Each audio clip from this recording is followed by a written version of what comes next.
Welcome to the ThunderCast, your Marshall Athletics podcast produced by the fans, for the fans, with your hosts, Russ Livingood and KD Hudnall.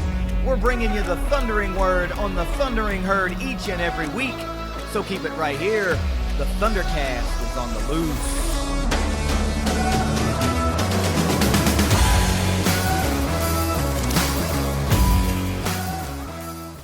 Thanks for downloading another episode of the ThunderCast. I'm your host, KD Hudnall. With me, as always, my co-host and partner in crime, Russ Livingood. You can follow us on Twitter at ThunderCast_pod.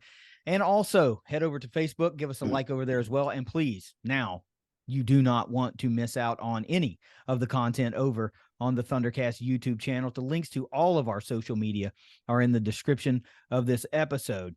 Russ, it is a landmark episode for us, I think. Sure is. The description kind of tells it all. We were fortunate enough to sit down, spend a little bit of time with Marshall football head coach Charles Huff for a really extended, deep diving interview. And we'll get into that in a little bit, of course. But first, give me 5 things that every Herd fan needs to know. All right, before we get into these, we're going to have a little bit more that won't be in the 5 things, but they'll be on next week's show, a little bit more about football, just because this is such a football-centric episode with Coach Huff later. Like always, 5 things every Herd fan needs to know this week is brought to you by IgniteLink, the Tri-State's premier IT management team. Number 1, love to see this. Infielder Carson McCoy, St. Albans player, flips his commitment from Louisiana and is now coming to Marshall. Also, we signed catcher Matheson Go. That's kind of a big deal, right? Because we are starting to see instant benefits now that we know who the head coach is of Herd baseball. Yep. And when you're starting to flip commits in the conference, especially from programs like Louisiana, are really, really successful. They're really good. Yeah. Really successful. We are trying to get to the level of some of these other Sunbelt Conference teams. We think we've got the right man in place, and now we're starting to keep some of that homegrown talent at home. You got to love the direction of Herd baseball. It's kind of white hot right now, and let's hope it stays that way for a while. Yeah. Great to see this of any flip in the conference from a program like you said, but this is a local kid from St. Albans. Heard a lot of great things about him from people that watched him, evolve over the years in high school ball and stuff in the area. So welcome Carson McCoy. Heck yeah. Welcome to the Herd. And also welcome Matheson Go. All right. Number 2, College Spring League for men's soccer. We're in it again. As we all know, we won it last year, so why not just run it back? That seems to be the theme that we're trying to pull here in 2023. Run it back. A lot of running it back. We've seen some of that out of the football program, and we're trying to run it back to the NCAA tournament with the men's basketball program, and they're off and running. And hey, why not enter this college spring league tournament as defending champs and run that back too? So that's right. It's soccer season, baby. Let's get it rolling. Yeah. In number 3, we have more soccer news. We can talk about the roster a little bit. Matthew Bell, freshman phenom, is coming back. And by the way, Top Drawer Soccer, which is one of the best at coming out with the rankings and the profiles and that sort of thing, they had Matthew Bell ranked as the number 8th overall freshman from last year.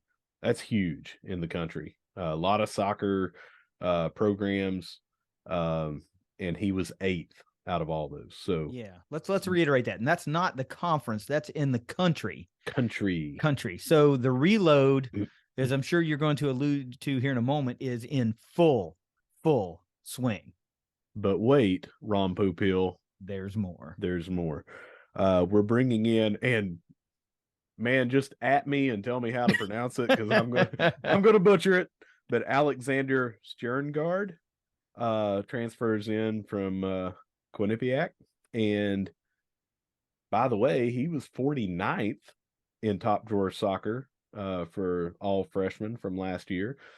In 21 games, he had 13 assists and 4 goals. So he's getting, right at a point a game, 2 points for a goal, 1 point for assist. He got 21 points in 21 games. So, much needed offensive firepower. We're losing Yosef and stuff like that. But again, we said reload. That's right. That's what we're doing. But wait, there's more. We also signed Felipe Short Morera. And in a little bit of sad news, I can't confirm this. So slight speculation at old So Russ has rumor been. mill is swirling. Yeah, but word is that Joao Souza has transferred to Pitt and that senior Gabriel Alves will not be back. Again, I would love to confirm both of those. Well, actually, I would love to not confirm those, and I'd like to hear that they're both coming back. But we would like to have confirmation one way or another. So Yeah, it's one of those rumor mill swirlings that don't be surprised if it happens type thing. Obviously, we'd like to have full complement of all of our players that can return. Just makes the Herd a more daunting team to have to face for anybody in the Sun Belt Conference and the out of conference schedule. But look, we're at now a level that folks want to come here. Top tier players want to come here. So you don't want to say you can weather the storm of losing some great players, but you kind of can, because so many great players want to come here and play for this Thundering Herd men's soccer program that's been so successful. That's in right. this short duration of time under head coach Chris Grassy. That's right. Let's move on to men's track and field, and we'll talk about them a little bit more in Around the Herd later on. But there's going to be some familiar names on this men's track and field roster, and they're coming from the football team. Shocker. How often did you mention when we talked about in October when they brought and revived this program back? You mentioned that has been a long-standing way to get in, some of your speedster athletes that would, obviously it counts toward your football scholarships, but they can also run track. I'm going to run down these alphabetically, and then, you can chime in. Rasheen Ali, which, if that doesn't tell you that he's kind of back, Yeah. For all those that may still be questioning whether he's going to be back, he's on our spring. He's on the soccer or the track and field team. Joshua Bowers, Jaden Harrison, Jacoby Henderson, EJ Horton, Caleb McMillan, and Anthony Turner, or AJ Turner. Yeah. A lot of running backs and wide receivers, one defensive back thrown in there, Joshua Bowers. But look, you're right, talked about it at length about how important of a tool that a men's track and field program can be for football recruiting, and giving those players something to do in the spring to stay competitive, to keep working out. It's not like they're all sitting at home on the couch playing video games, but I'm saying they can be competitive in different disciplines and techniques to increase their explosiveness and speed. And maybe earn some varsity letters and some accolades in a different discipline, different sport for the Herd. So a lot of schools around the country do this. A lot of schools around the country that boast a men's track and field program use it as a tool to recruit speed on the football program. Or for the football program. And now we are going to be able to do that again. And when you couple that with the success we're seeing from the football program and moving into the Sun Belt Conference, which by this point we know what it is, this is just plus after plus after plus for the Herd. We knew this was going to be a big move bringing the program back. And this list of guys here just shows you immediately there was a desire to have a track and field team from the men's side here in Huntington, West Virginia. And there are two defensive backs, Jacoby Henderson on there as well. Oh, yeah. Sorry, Jacoby. My bad. But yeah, you're right. Two DBs, a couple of wideouts, and a couple of wide receivers. Historically, what you would think, it was historically what you would think as their speedier positions. And dude, if this helps, if this keeps these dudes active, keeps them dialed in, and then, helps them have a more successful football season, thumbs up all the way around. Yeah, and I'll tell you a couple of things that I'm really looking forward to seeing on here on results, or if we, get to go to the live meets and everything. Jaden Harrison is the two-time defending fastest player on Marshall's team when they do that. And, there's time speed and then there's game speed. And from what I saw in the spring game of Jacoby Henderson, running down to stop what was a sure touchdown, everyone said, "Oh, he's gone." And Henderson with that nonstop motor, in-game speed is just a little bit different. And I would like to see how, I mean, all these guys really, but I really want to see how fast these guys are in their times and how that translates of them becoming quicker, faster. Those are two different things, and more explosive. Yeah. It's just pluses all the way around. I can't say that enough. This is a huge deal for the herd from in multiple sports. Sports. And to wrap us up with number 5, Ben Bridges signs for men's golf. He's a golfer out of Ohio. Looks to be very promising from all of his stuff. So, during this, we touched on a little bit of everything here on the ThunderCast. For those of you who are not familiar with what we do, it's news and we cover all sports. Doesn't matter what it is. So that's a little indicator from our 5 things this week. It just worked out that way that we covered a little bit of everything. Well, as always, and as per the norm, usually very upbeat and exciting things for these 5 things. And this is no different this week. So a lot going on. The spring semester is in full swing. We've got some other things that are starting up that we'll talk about later in the episode when we take it around the herd. But look, we got the opportunity to sit down with Coach Huff, like I talked about in the intro. And I felt really, really honored that we got to spend the amount of time that we did, and that he shared some of the things that he did with us. So let's get into that interview and get that thing rolling. But first, let's get a quick word from our sponsors at 304carwreck.com. If you've been hurt in a wreck, visit 304carwreck.com on the web or on Facebook.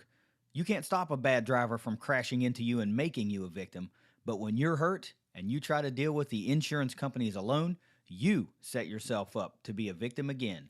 Don't be a victim twice. Jason and Matt can't protect you from bad drivers, but they can protect you from the insurance companies. Find them at 304carwreck.com.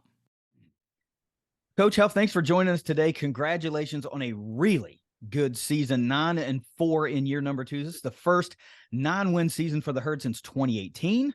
Your first career bowl victory, several all SBC performers, and national recognition for just about every, if not every, coach on the staff. The herd overcame some early season adversity to finish an undefeated November and December. All of that, and what many folks, myself included, consider as the number 2 biggest all-time win in program history, and easily the number 1 biggest all-time win in the FBS era, and that, of course, the early season win in South Bend, Indiana against Notre Dame. Congratulations on a truly historic season for herd fans.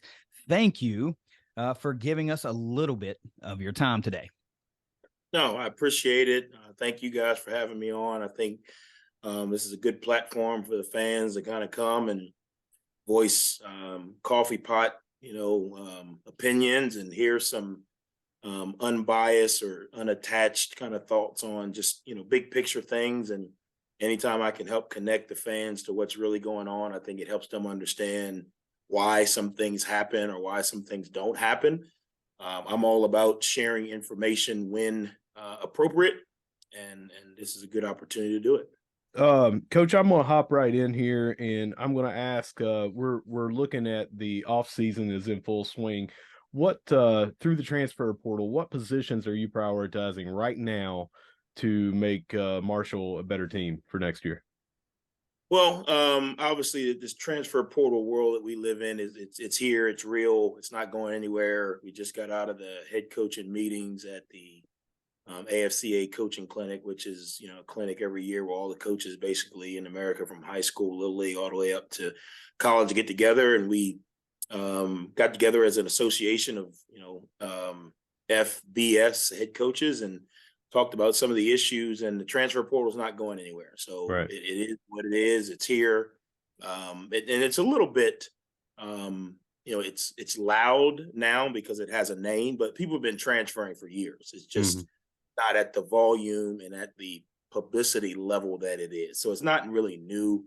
Randy Moss isn't here if it wasn't for a transfer. He just didn't have portal attached to it. For us, I think it's important for fans to know, one, by the NCAA rule, until a transfer is actually on your campus and goes to a class, they're not really yours. So even if they sign or they commit and you see it on social media, hey, I'm committed to X, Y, and Z university, until they actually step foot in class, they can really commit somewhere else. It's not like the high school kids when they sign on signing day, they're yours and you can move on.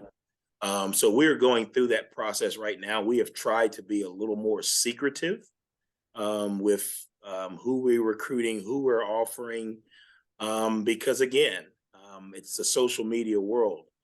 And as soon as we offer a kid, there's some schools that just mysteriously, as soon as we offer them, they offer. I think that is not being cocky. I think some people understand, Marshall has a good brand. We have good players. And if we evaluate them and we think they can play for us, then there's schools at our level and around our area that think, well, they must be good players, so let's get involved. So we've tried to kind of minimize the publicity on, December the 1st or February the 1st, the next signing day, we're going to announce them all.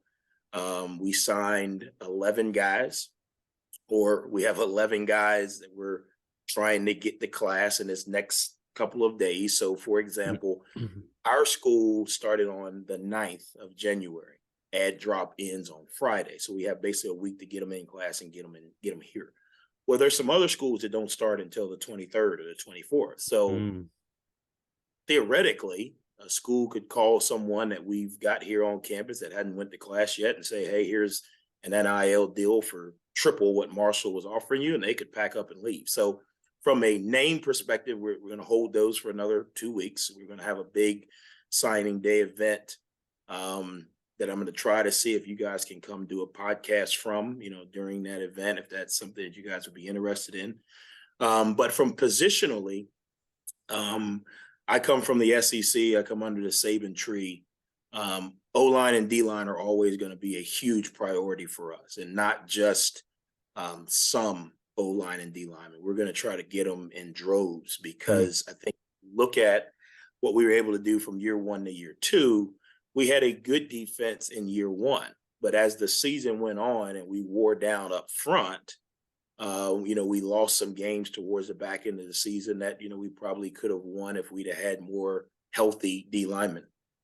So this year we went out, and recruited heavily at the D line position.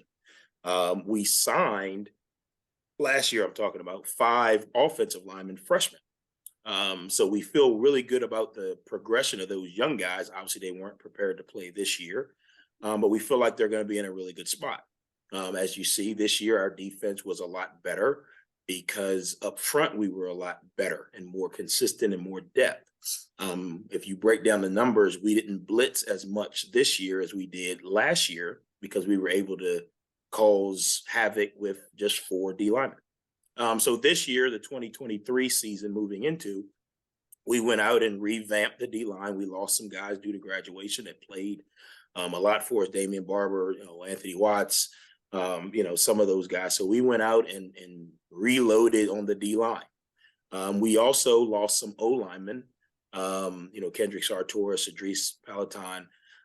So we went out and re-upped on the O-line. The other thing that we tried to do is we tried to get a lot of those positions so that we have competition. I think that's the only way that you truly develop as a team, truly develop as a program, is if I go to practice every day and I know there's somebody behind me that is as good or better than me, well, then I'm going to practice harder and everybody gets better. A rising tide lifts all boats. So we put a lot of emphasis into the O-line and D-line in this transfer portal class. The one thing that I thought was missing last year offensively is I didn't think we had enough explosion at the wideout position.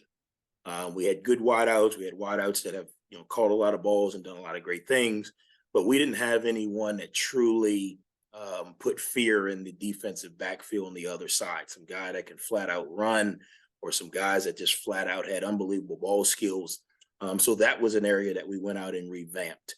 We went out and established or kind of reestablished our tight end position. I think we have some good young players that are here, but obviously losing Devin Miller and Stacey Marshall, we kind of needed, a tight end that can come in and really fill the void of a Y run blocker, right? We've got some guys who can catch the ball down the seam with Toby Payne and Sean Sallis, who are young guys. We still need to be able to run the ball efficiently, so we needed a big physical run blocker. And then the other part is I think our defense got a lot better because we were able to play single coverage on the back end. I think you saw what Micah Abrams was able to do. I think that was a byproduct of what Stephen Gilmore has done here in the past. You saw what Andre Sam was able to do in replacing McCoy.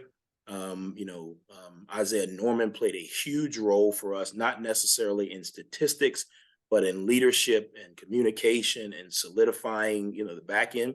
So we went and revamped ourselves with a couple of DBs as well. Obviously, we still have a few scholarships left over because you want to go into the spring, see what you have, and okay, what one or two pieces are going to really put us over the top. So we still have a few left in our pocket that we're going to kind of see once we get through spring. We got some younger guys on our roster that, if they develop, they'll be, we'll be really deep or have depth at those positions. If they don't, we got to go out and find somebody to kind of fill that immediate need. So that's kind of what we did, as a focal point. This will probably be the last year that we take a lot of transfer portal guys, because if you really think about it, the numbers in the transfer portal as of last week were like 1,500 guys. Everybody's like, wow, where are these guys going to go? Well, you have to think about it. There's an extra class of players in there because of COVID. Well, next year that class won't be there.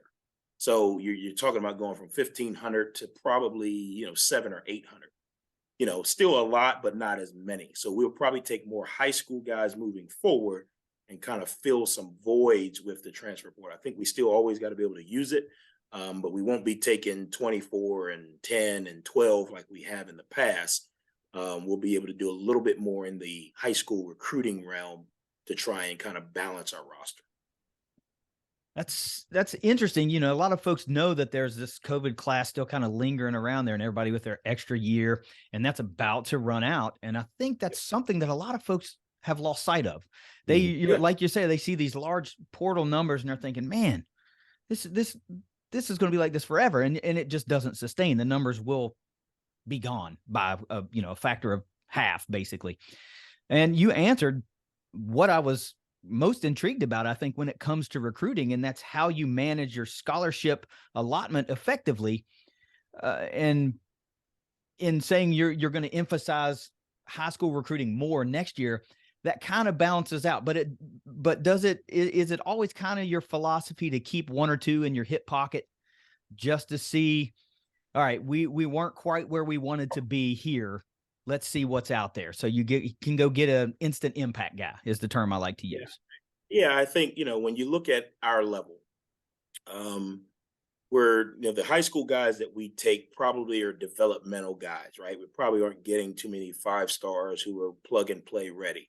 That doesn't mean we're not going to get some young men who can't contribute, right, as a freshman, but it's probably developmental. Well, due to our resources, we don't have the ability to develop a player as fast as some of the bigger schools. So it takes a little bit longer. What may take, a year at Alabama is probably a year and a half or 2 years here. Why? Because we don't have, a cafeteria nutrition plan where they can go in and eat gourmet, chicken and vegetables, and there's someone there saying, eat 2 scoops of this and a scoop of that. We don't necessarily have the financial breakdown to say, hey, go over to Kroger and spend $300 and this is how you meal prep, some of the things that happen at the bigger schools.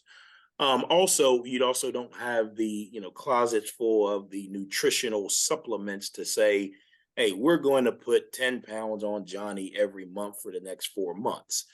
So the time takes a little bit longer. So you're always going to have 1 or 2 in your pocket just to say, okay, the maturation of Johnny is taking a little bit longer than, it anticipated. How do we still continue to have success on the field while Johnny's developing? Well, you got to go out and get, like you say, an instant impact player. No one wants to hear me talk about development when we're 3 and 9. Right. Everyone loves to hear development when you're 9-4 and how good the back half of our roster are. Yeah, we're going to be great next year. No one wants to hear that when, we're 3-9 and we're playing all freshmen and getting taken out lumps. So the transfer portal, having a couple in our pocket, is going to allow us to be competitive. It's going to allow us to sustain success until, Johnny is ready to play. And you can't, there's no like magic wand that says this freshman's going to be ready at this time.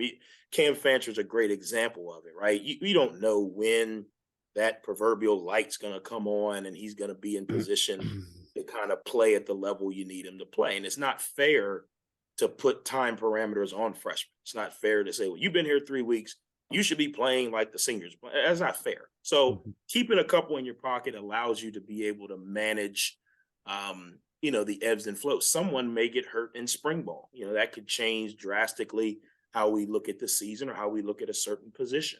The reality of it is someone could transfer. I mean, the transfer portal the door goes both ways. So if someone walks in and, for whatever reason, hey, I'm transferring to X, Y, and Z school, and that leaves a hole in our roster that we didn't think we were going to have, we can always go back and backfill it with a few leftover. Coach, I heard that you need someone to figure out how to put on 10 pounds a month, and I'm your dude, man, because the way I eat. Well, it just doesn't seem to happen that way when your metabolism is in your 19 to 22-year-old window. When you get to our window, it's like, I put on 10 pounds this week. How did that happen? Yeah, too much pie. That's my problem. All right, so you mentioned Fancher in there. We struggled at times last year out of the quarterback position with especially with the offensive mix with running the ball versus throwing the ball. Two-part question here, if you don't mind. One, give me a little bit of insight of this progression of Cam Fancher as the season went along, and then after he got the starts. And two, what are we doing to, or what can we expect, I guess, to have that more of a strength for us next year? Yeah, well, one, Cam is really a true freshman when you really think about it. Okay, yes, he's been here a year and he played a little bit in year one. But when you think about it, if you think back to it, Cam is in the COVID class. So Cam, when he came in, he didn't get a full off-season normal routine because it was COVID. It was you work out in groups of 5 and you can't be around more than 6 people. And, half the fourth quarter program, we shut it down for a week because we had an outbreak. And, so there was a little bit of delay in his progression. I think, when he had the entire spring to kind of grow when Henry was, still finishing his classes at Texas Tech, that helped. But that was really his first spring because his first spring was COVID restricted and Grant was the starter. Because of him being a freshman, we had Luke Zaban as the backup. So he still was down the line as far as reps and development. It also plays a fact on your psyche when you're the third quarterback on the roster. You just don't prepare like you're the starter. I mean, you can say it all you want. These guys are not NFL guys. If you're the third option, you're like, okay, the reality of me playing in this game, either something catastrophic has got to happen or we got to blow them out. So mentally you don't have the same, preparation. You'd love to say they do. They don't. Okay. This year, Cam got a full spring, got a full off season, got a chance to truly develop, grew in the spring, had some bumps and bruises. When we started the season, he was where he would have been if he were the number 2 last year, where he had a good knowledge of the entire system, but he was only able to master certain things at game speed. Even though he got a full spring, it's different going in the game. You don't know what the defense is going to be. It's in the spring, you're not getting tackled, right? So even if you hold the ball too long, it's like, well, they're not going to sack me. They'll run by me. So just some things that come naturally. I think what we did with Cam was really good. We found what he was able to handle, and we kind of let those plays build as the season went on. I think obviously going in games when it wasn't completely a blowout, when it wasn't, hey, the game's in hand and the 2s are in early in the season helped him. I think he grew from that. And I think when he got his opportunity, we were able to manage what he did well. You know what I mean? And we allowed the package to grow off of what he did well versus, hey, this is what we do offensively. Mhm. I would say all the way up until the bowl game. And so everybody knows, probably Thursday, Wednesday of the last bowl week of practice, Cam started having some back spasms that carried him all the way into the game. Probably should not have played, but did not want to come out of the game. If anyone was actually watching at the game, every time he came off the sideline, he went to the tent and got rolled and got stretched and, got massaged, and they're trying to work the spasms out of his back. So no, he didn't throw the ball as well in the last game as, he had in some other games. Everybody's like, oh, he can't throw. Well, you try to throw a football with back spasms. It's not easy. But what I did see from him was, Coach, I'm not coming out of this game. And that's what you want to see from your quarterback. Okay, well, Cam, if you're not going to come out of this game, then you've got to manage the back spasms and still manage the game. And I think what you saw was he was able to do that. If you saw after the first run on 4th down when he fumbled and got hit, he didn't run the ball anymore, which is not Cam Fancher. But he was able to manage the game. And how do I manage the game and still, Michael Jordan has the flu. How do I play with the flu? How do I play with back spasms? What we saw is what we anticipated Henry and the rest of the offense being able to do the entire year. You hand it off to Ali, you take some easy passes to Gamage, you hand it off to LeBourne, all of a sudden you win the game 27-13. That's what we saw. Now, as the game goes on, some of those runs that LeBourne had early in the season that were 30 and 40-yard runs, we've seen Ali make touchdowns. Well, obviously our course got changed, and things had to change. But I think what we saw from Cam was enough for us to build on moving forward. Obviously, he's still got a huge, learning curve. I think he will be able to build off of what he did this year. I think the team rallied around him. I think what his skill set gives us is, no, he's not Chad Pennington. He's not CJ Stroud. But what he does is he keeps defenses honest, and he's able to keep us out of trouble. What we saw with Henry was when our O-line got challenged, Henry wasn't as mobile. So now some of those plays where a guy is getting beat and he can run him by, we get sacked. Well, now it's 2nd and 15. It's hard to call a game at 2nd and 15 if you don't have Ali. It's really hard. Yeah. What you saw when Cam came in, it wasn't like he threw for 500 every game, but some of those same plays, he stepped up, he ran, he got 6 yards. Well, now it's 2nd and 4. So I think what he brings us is some balance. What he brings us is some neutralizing defenses. They can't just sit back and blitz and tee off on the quarterback that's standing still. You don't have to be a perfect passer when you are a mobile quarterback.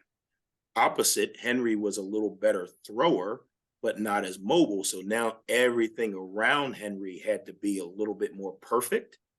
That's where our idea that we needed some vertical passing threats came in, because if you're not running by everybody, you can't hold on to the ball forever. And now if you put it all together, you got a mobile quarterback and you're running by people and you have Ali healthy. How explosive can we be offensively? And that's what we're looking forward to. Yeah, it looks like we have some pieces returning, and most of those that we've seen across the social media world have been on the defensive side of the ball. That's got us really excited. We remember last year, and we've talked about it this year, some guys walked on senior day and then chose to come back and play, like Stephen Gilmore. And we're seeing that again this year. Most folks, I think, when they say, well, they're walking on senior day, they're gone. We just got to count them out. And so far this year, we've seen at least two guys that I've seen say they're going to come back. Eli Neal, Micah Abraham, 2 huge pieces for this Herd defense. We personally could not be more thrilled about those 2 guys making the decision to come back. And you talk about the continued progression of Cam Fancher and Rasheen returning, hopefully 100% and ready to roll. And we talked about making some moves along the defensive and offensive line. Before you go, 2 things. Okay. So my philosophy, just so everyone knows, okay, senior day is a little bit more for the pageantry of senior day. So what we tell our guys in our program is, if you don't know if you're going to come back or not, then walk on senior day. Yeah. because you've had that moment. It's kind of like walking across the stage at graduation, right? You've had that moment. Your parents can take the pictures. We have to order the jerseys and put the schedule together 3 weeks in advance to get all of the organization correct. Well, some of these guys don't know if they're going to the NFL with 2 games left, 3 games left, 4 weeks left. So we make the decision on who's going to walk for senior day at the bye week, because there's so much organization that goes into it, right? You got to order jerseys, you got to order flowers, and then you got to figure out how many people are walking to what yard line. And there's a lot that goes into it. So our guys aren't ready to make that decision. So what we do in our programs, we tell them, if you don't know if you're coming back, just walk. Mm-hmm. And then next year you don't walk. So you've already checked the box of, hey, I walked on senior day. I got the picture with my parents. I got my moment. If you come back, you come back. If you don't, you don't. That allows our guys to play the rest of the season, get through the bowl game, have conversations with their parents, have conversations with their, agents, or, find out from the NFL, do I have a chance? They put their name in. Hey, you get a draft grade, you get a non-draft grade. Hey, there's teams that like you, they don't like you. So then our guys don't have to make the decision whether they're coming back in the middle of the season. So that's why you see a lot more guys just walk for us than actually exhaust their eligibility. Because I would rather them walk and just say, I walked for the parade, rather be thinking about in the middle of the season, man, am I going to the NFL or am I going to watch film for this next game? So that's what you see a lot. So that's a little behind the scenes for the fans. Well, that's why a lot of guys walk and come back. I tell them, if you have any doubt, then walk. Yeah. You don't know anything, just walk. And then you've walked, you're done. That part of your career is checked. That box is checked. You don't have to say, well, I decided to go to the NFL, and I didn't get to walk for senior day. Yeah, that really doesn't carry any weight. It's more for, you walked across the stage. It's the degree that you actually, right. You hold on to, not, you don't remember. Yeah, I took 37 steps and shook the president's hand. It was a great day, so that's our philosophy. So there's going to be a lot of that, for us, because I don't want our guys thinking about going to the NFL or not with 4 or 5, 3 games left. I want them thinking about, hey, how are we going to finish this season the right way? So makes sense. Yeah, it does. But like historically, fans just think, well, those guys are gone now. And it's important to note that that's not always the case. And for 2 straight years now, we've seen that, and it's happened in the past. But taking into account those guys that have said, yes, I'm definitely coming back, made the announcement, put it on social media for fans to say, yes. I got to ask you, is there something special that's brewing inside the Shuey building? Because I think one of the most important things you can do is be recruiting your own guys to come back, right, and continue to stay here. So is there something brewing that's potentially really special in 2023 versus what we already saw in 2022? I don't know if there's something special or if, hey, this is the big run. I think what's starting to happen is our program, our process is starting to work the way that I was selling it to people when I first got here, and they really didn't know what I was talking about. We talked about having consistency. We talked about having continuity. We talked about having competition. We talked about sustained success. When that happens, there's a lot of pieces that go into that. Well, a lot of these guys see themselves improving, and they're looking at it as an opportunity to continue to improve. Not, well, I'm tapped out. I've the best I can do.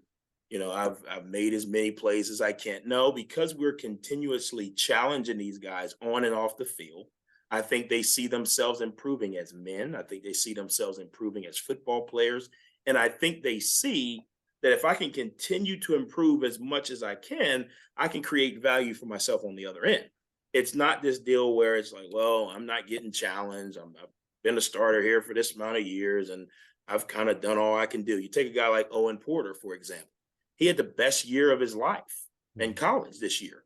Well, that was a progression of when we first got here, working through. He made some hell of a plays, before we got here and last year. But I think this year it really started to click. So now he's in that scenario of, well, I've reached a point in my career where I've never been. Is there more? You know what I mean? So those are the things these guys are starting to realize. I think the other thing it goes to is there are a lot of fans in this community is really good to these guys. And that's why I'm like beating people down, like get off social media. Don't beat these guys up Yeah. because part of this community loves these guys. And as different as it may be, it's not the beach, it's not Hollywood, but these guys actually love this place and they love the fan interaction. They love the community. Now, there's a couple knuckleheads that make it really difficult. That's why I try to, hey guys, they're not out there trying to drop a pass, you know. Sure. So I do think it all is encompassing. I think the other part is we're doing a better job of educating them on how to create value for themselves, how to maximize their opportunities. So now they're not just thinking, well, I have to do this and go to the NFL. It's, hey, look, I can create value for myself. I can improve my chances by going to the NFL, by staying in college one more year. I can improve my academic situation. We got a lot of guys that have got 2 degrees or working on masters because, yeah, the NFL is not forever. So I tell them, stay broke as long as you can stay broke, because as soon as you get out of here, the real world hits. Mhm. So again, I think, it's a combination of the community. I think it's a combination of Marshall. I think it's a combination of our process and education, which are allowing these guys to think more like adults and not, sophomores or freshmen. I can't wait to get out of college. So I think it's all encompassing. We agree with that because every week we talk about there is no person harder on someone than themselves when they're the one dropping a pass or whatever.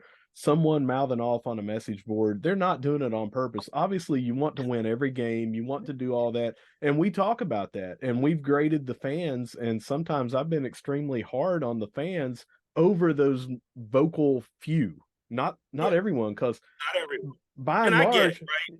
I get it. Every fan is invested as much as the kids, and we all want the herd to win. And sometimes frustration gets the best of it. I get it. And no, I know it is not every fan, and the majority of the fans get it, right? They know, hey, they're trying, they didn't, and it's not okay not to win. I don't want anybody to think sure. that. But there is a line where, okay, you can beat up Coach Huff, I'm an adult, but these guys are still kids. And if your kid misses the goal at the soccer game, you don't want Coach Huff booing and yelling and calling him, a bum because he missed the goal and I had $2 on the game. And and I get it, right? We're fans, we get invested, we drink herd beer and we get all oiled up and we say things and then we dial it back. But these are the things that I'm trying to get people to understand. When kids have an opportunity to go to another place, which one of our players did this year, one of our really good players did last year, to a Power 5 school for a lot of money, it all matters when it helps them stay. I can't match the money unless someone's going to give me NIL out the yin yang to say, hey, Ole Miss offered you 50. Well, here's 50. I can't do that. But what I can offer them, I can offer them comfort in their system. I can offer them support from the community. I can offer them comfort in what they're doing football wise. So yes, at some point we are going to lose some guys to the portal. I think everyone should be aware of that. And when I say some guys, some really of our good players, starters or whatever. But right now, I think we have a really good hold on these guys collectively, and the fans are included. Coach Huff's included, president's included, AD, everybody's included, and no one is beyond, critique, right? Cam doesn't play well. Trust me. He knows it. And I tell him very bluntly. But to me, there's also a line of, okay, all right, move on. Let's go to work. Let's get ready for next week. You booed us. We know we stink. Yes. Trust me. We know. There's more tears in the locker room after a loss than any other time. Trust me. These guys hate to lose. Yeah. And I get it. The fans, you have a right to boo. You buy a ticket, you support, you have a right to boo. But just like we do, we flush it and get ready to go back to work, on the next week. And that's what, I think majority of our fans do. So speaking of those fans, and last year we hit a rough patch. Offense went down a little bit. We lost to Bowling Green and then Detroit. That coincided with offensive line coach Eddie Morrissey leaving days before the Bowling Green game. A lot of chatter, a lot of fans pointed to that and said, well, that's the problem with the offense. That's this. Do you agree or disagree, and why? I don't think that one incident was the cause. I think it was a collection of things.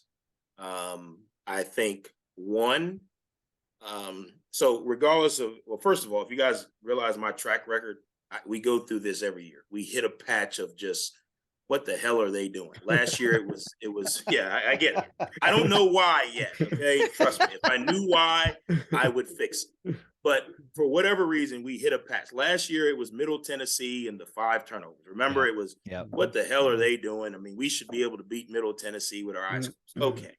This year, it was, the Bowling Green after the big win. Okay, so I haven't figured that out yet. That's why I come to work every day, to try to figure that patch of whatever. But I think what happened was a collection of things. Okay, one, I don't think it was the fall off of after beating Notre Dame that the guys overlooked Bowling Green. I don't think that. I was here every day. It was actually probably the total opposite. They were more concerned with trying to beat Bowling Green because of the noise of, oh, you're going to have a big letdown. Okay. One, excuse me, I do think losing the O-line coach days before created a hesitance or a break in focus. Right? It's kind of like, hey, well, Dad didn't come home today. Okay, they're still 18, 19. They weren't like crying and we can't play without him, but it does break a little bit of focus, if that makes sense. Yeah. The other thing, if you think back to the game, Isaiah Norman sprained his ankle in the Notre Dame game and did not play in the Bowling Green game. Well, we had to move Andre Sam to boundary safety or free safety back, in the sky. And we had to end up playing Kerryon Martin at star. Well, if you look at that game, the biggest plays in that game were where they put their best receiver on Kerryon in some one-on-one situations, just not one of his strengths. He has some strength. He does some things really well. Obviously, they found a matchup issue and were able to take advantage of it in some critical situations. I think Kerryon Martin ended up playing the rest of the season and did some really good things for us. Just in those situations, you get a good receiver playing man coverage on, an average man coverage DB, you're going to have some issues. So I think that was part of it. You flip back, uncharacteristic. Kalen LeBourne fumbles 2 times going into the end zone. I don't know if the O-line coach would have had anything to do with Kalen LeBourne fumbling going into the end zone. So I think it was a collection of things. Then I do think we had some issues with our O-line anyway, with pass protecting. They did some good things in the run game. Pass protection took a little bit longer to come on. Well, combine that with Henry, who is a pocket passer, a little bit more stand in the pocket and throw rather than move. I think that was the first time that we got exposed from a pass protection standpoint, because that was the first time where we had to throw the ball to win. If you look back in the Notre Dame game, anytime it was 3rd and 6 or more, when we had to throw the ball, we either got sacked or there was pressure. We just didn't have as many because we were able to run the ball efficiently. We got some turnovers. We didn't get exposed, if that makes sense. So I think it was a collection. Did the O-line coach leaving ultimately decide whether we were going to lose to Bowling Green? I don't think so, but I think it was a piece of the puzzle. I think it was a combination of things. Well, then when you go to Troy, we lost to the league champions. And we lost to them after getting a field goal blocked. I don't think that was the O-line because it was the wing. We lost to them because the first drive of the game, we got a sack fumble that ultimately ended up winning the game for them. Sack fumble touchdown. So is it the end all be all? No. Did it help? Probably not. Is it the only reason? I would say no, because in that game, again, we had to throw the ball more. We weren't able to hold up as much. We did run the ball efficiently, but because we got in situations where we had to throw it, again, I think the getting exposed in the Bowling Green game probably gave them a little bit of confidence moving forward. And I think those 2 games just happened to come at bad times. And if we knew that Troy was going to win the championship, which, they played about as good as any team in the country, moving forward, and you're really talking a sack fumble. If you take that away, we probably win the game, probably 10-7 or 10-3. you know. So I think it probably had a bit of it. I don't think it was the cause. I think, again, from the fan perspective, it's easy to say, see, I told you so, that's why they lost. Well, if LeBourne fumbles twice going into the Notre Dame game, we don't beat Notre Dame. Mm-hmm. Yeah. Yeah, You know, it was just, it seemed like it was a stacking up of several things that created this perfect storm that was just a little too much to overcome. Yeah. And that's kind of what we talked about too. I mean, how often do you fumble twice inside the 5-yard line going into the end zone? How long do you have this one going through the end zone? through? Right? I mean, yes, right. I don't see anything like it. Yeah. Yeah. So look, we talked about Troy and how great they were. South Alabama came on really well. James Madison proved they were a solid team. So where does the Herd fit into what we're calling the grand scheme of this Sun Belt Conference? Yeah, I think we're going to be able to be competitive. I don't think we are there yet. There are some resource and structured things that we need to continue to improve on. I think Brad Smith and Christian Spears are making strides to help us get there. Obviously, we're not there yet.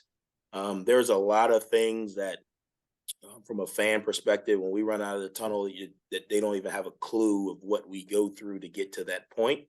That there are some other teams in this league, because they've been in this league longer, have already kind of, taken the step on. This past week, you probably saw the Board of Governors, made some commitments to some salaries and contracts. Well, up until that meeting, we were third to last in salary compensation for our coaches. Well, you probably say, oh, that doesn't matter. Well, it matters. It matters. Sure, it matters. Because if you're going to have good coaches, you got to pay them like the other good coaches. We were in front of JMU and ULM. Now, we've made some commitments and we're probably in the middle of the pack, which is, it's not where we want to be, but it's better than where we were. From a facility standpoint, there are still some things that we have to improve on. I don't know if you guys go to these games, but you take a look at some of Troy's facilities and some of the other facilities that we're competing against. It matters. From a nutrition standpoint, we got to be able to feed our guys a little bit better. We did a study and, we lost some guys, have lost 10, 15 pounds by the end of the season. Well, it matters. If Isaiah Gibson starts the year at 305 playing against Notre Dame and he ends the year at 285, that matters. You know what I mean? So there are some things that we've got to do that I think put us to make us competitive. Obviously, at the end of the day, we got to catch and throw and score and tackle, but all of those things are involved, and I think our administration is making the strides to get us where we need to be, but I don't think by any means I don't think we're at the top.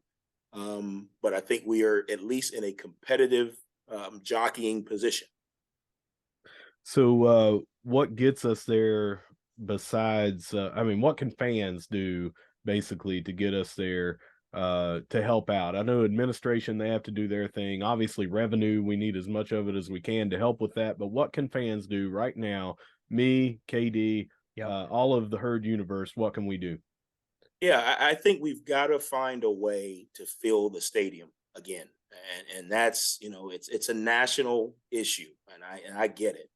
Our bathrooms aren't great. The Wi-Fi isn't great. The beer lines are long. I mean, there's 1,000 excuses that we can use, but you don't want to hear me say our O-line coach left. We fumbled the ball. Cam's young. Our O-line is growing. You don't want to hear me say that. So we've still got to be able to fill the stadium. What that does is that gives us revenue, and now we can use some of the revenue that we're using elsewhere. If we're getting more revenue from ticket sales, well, we can use that elsewhere. The other thing it does is it creates an environment that our guys thrive in. You look at, I think 2 years ago, we went down the app. That environment was electric, and if we can get that 6 times a year, it's going to pay benefits. What's it going to do? Because it's going to keep some of these guys that are getting the opportunity to go to other schools. It's going to keep them here. I want to play in front of the fans at the Joan, our fans don't even come watch us, coach. So why do I stay here? Why not go to, X school and, X conference and play in a good environment? I think, again, there are some things that the administration has started to roll out, the Thunder Trust, right? This NIL collective, the Big Green Foundation. There are some things that And I get it, right? Every fan is not financially fit to just, stroke a check and everybody's happy, but everyone can do a little bit more, Right. and I think that's what we got to understand. College football has changed, and I know what the old way used to be, and I know how it was 20 years ago, and I wish it was still the same, but it's not. Okay. So we're going to have to be more involved in the big green. We're going to have to be more involved in this NIL trust, and we're going to have to be more involved as fans. We're going to have to stop coming up with excuses why we don't go to the game. We're going to have to get out of the parking lot. We're going to have to, deal with the troughs in the bathroom and deal with the long beer lines, because we've got to be committed to improving. Just like I have to deal with, we don't have our quarterback left, so we got to deal with it. There are things that we all have to deal with, and I think the majority of our fans do. But in order for us to get to where we want to go, just like when you look at us, the back half of our roster has got to get better. Mm-hmm. So when someone gets hurt, we're not playing a guy who's not prepared. So the back half of our fan support has got to get better. It doesn't have to be, I don't know, Dutch Miller, level, donating, but it's got to be a little bit better. So if I went to 2 games last year, I got to go to 3 this year. If I didn't buy season tickets last year and I got to buy them. If I'm not a Big Green member, I got to become a Big Green member. And I think we're starting to see a little bit of that. Our leadership is kind of directing some things, but I still think there is the back half of our fan support, we can do a little more. I get it. Everyone isn't, in the best position post-COVID and jobs, and I get that. But there are some things that we can do to be a little bit more. $5 a month is all it takes to join the Big Green, man. Everybody should be able to do that, because, and I don't want to beat this dead horse because we talk about it almost weekly, but you get that money back because of our amazing vendors and businesses around here that give you those discounts. So everyone should be a Big Green member, because it helps not just football, it helps the women's sports, it helps everything. Yes. And you know what? If you can't do $5 a month, do $5 one time. Yeah. That's more than what you did last year. And that's all we need. We don't need to. And if you've kind of watched this process that I talk about, this is not a come in, snap your fingers, win the championship. It's a progression of development over time. And every time we take a step, we're a little bit better this year than we were last year. Hopefully we can, continue to improve, and we'll be a little bit better. And eventually they'll name us Sun Belt champions. Well, when that happens, I don't know, but we got to keep moving closer and closer to. So maybe you can't do, $5 every month. Send $2 to the Big Green and say, this is for Coach Huff's podcast request. This is all I can do. Take it. We'll take it. We'll take it. Yeah. Look, it's just really easy. And there is a misconception, and we've ran into this year alone in doing this podcast, where folks are under the impression like, look, I have to be able to drop a big check in order to be in the Big Green. And it's just not the case. No, you can set up an auto draft for as little as $5 a month. And I'm telling you, if you do that and you get that Herd Perks card and you utilize that, you will make money being part of the Big Green, because your discounts will more than offset $5 a month. A couple of dinners out every year, and you've made that $50 back that you're giving to the Big Green. So there's no excuse not to do it. We'll have links to join the Big Green in the description of this episode. Also, we've got to go back and revisit. Let's talk about NIL, because that's not going away, right? It's here to stay, and you either adapt with it or you're going to get left behind. There's no two ways about it. That's the cut and dry of it, and we're seeing it. It's a little bit of the Wild West right now with how things go. There's not too much regulation, but again, a little bit of a two-part type question. How are we looking? How is the herd looking in that space? And where do we need help? What can we do to help? Yeah, well, they have the Thunder Trust, which is the kind of governing body to make sure everything that we do is legal, it's certified, it's documented the right way. We need to donate to the Thunder Trust. We got to get money. It's a Thunder Trust, but it's also like a bank account. If you don't put anything in it, it's hard to withdraw some out of it. And we've got to find a way. I think you saw we had the bowl ring kind of initiative this past week. And no, right, the bowl ring is not worth $2,000. We know that. We're not trying to get over on anybody, but we're trying to create money to put into the Thunder Trust. And how do we do that? Well, you buy the ring, it's a souvenir piece, it goes on your wall, your mantle. the first Sun Belt Bowl championship, and you've also helped donate to the Thunder Trust. We could just flat out ask for money like peddlers, but we want to give you something for it. So we're going to do some initiatives. We're going to do the same thing with the black helmets coming up. Hey, you get your, autograph helmet and it goes to the Thunder Trust. But again, when school X, which happened a week ago, calls player X and says, hey, you can come to this school and we got a nice NIL package. At some point, I'm just letting people know, we're going to start losing players. Yeah. Right now, kids are saying, well, I don't know if that's the best decision for me. I got 1 year left. I've been here, yada, yada, yada. We're going to start losing players. And I'm not saying that we have to be in a position to match dollar for dollar with the big schools. But it's really hard for me to tell a player, school X is going to offer you $40,000 a year, and we're going to give you nothing. Yeah. Right. Stay here, though. Stay here. We want you to stay here. I'm not saying that we got to go dollar for dollar and we got to, be throwing, these Google numbers at our student athletes, but you got to do something. You guys have all of us have turned down jobs for more money because we were in a better situation with people we enjoyed or, our family situation, whatever. Hey, I could have took a job across the country and made double my money, but being here where I'm at, I'm comfortable. It fits my family, but you're still getting paid.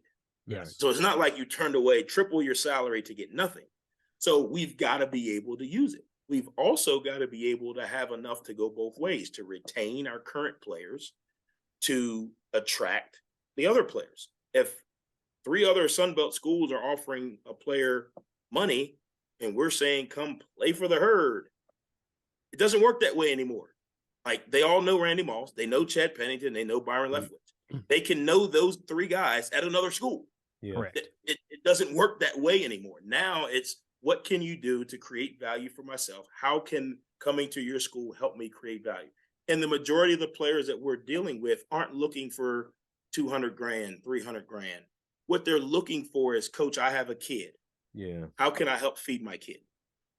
Coach, my parents, or my mom has got 3 other kids in the house. She works 2 jobs. How can I help make it easier on her? They're not looking to say, well, I want $100,000 so I can go buy Jordans or go buy an Xbox. They're saying, okay, how can you help me be more comfortable while I'm still playing in college? And that's really what we're doing. I think a lot of times people think we're competing with CJ Stroud and his Mercedes-Benz dealer. That's not us.